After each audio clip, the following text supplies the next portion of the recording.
So here's what comes in your D100 boxes. There's 3 boxes. One is going to be the main body, complete with control panel and plug. And then next we have the heater assembly. So we've got the heater, and we've got your hood panels and sides with adjustment knobs for height. And then lastly, we've got the conveyor belt. First off, we're going to start by screwing together the outside of our heater assembly. The side panels, the front, back, and top.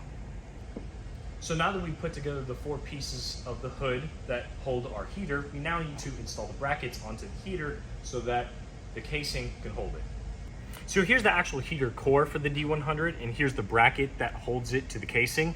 And as you notice, there are 2 different positions to bolt the bracket onto. That'll give you 2 different heights. So just be aware of that and consult your manual before you choose one.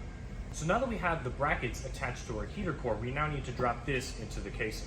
Be aware of where your pigtail is and make sure that you put this on the same side as the control box on your base.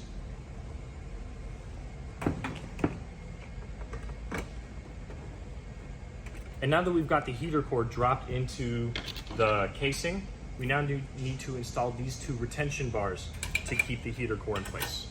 Now that we have the heater core dropped into our casing with the retention bars, we're now going to tuck our wiring harness behind the core, and now we get to put on our cover, complete with a plate. So if you don't have the fan, you just throw this right on, screw it in.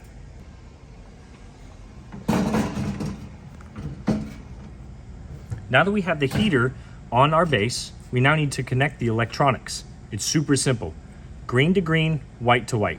All it takes is you flip this orange switch up, you slide the cord in, and you snap the orange tab down.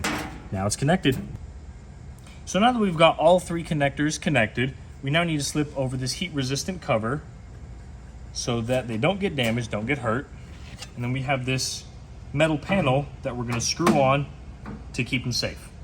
We also have this other panel that goes over the chain to the right of your controls to also keep dust out of that.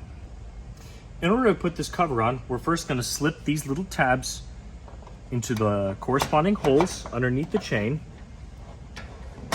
And then we tip up and we tighten these 2 screws on top.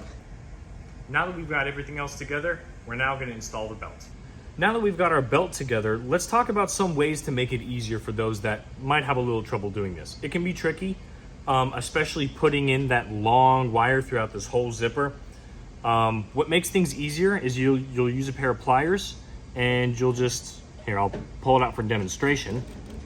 You can use a pair of pliers, squeeze the wire, and you'll just wiggle in.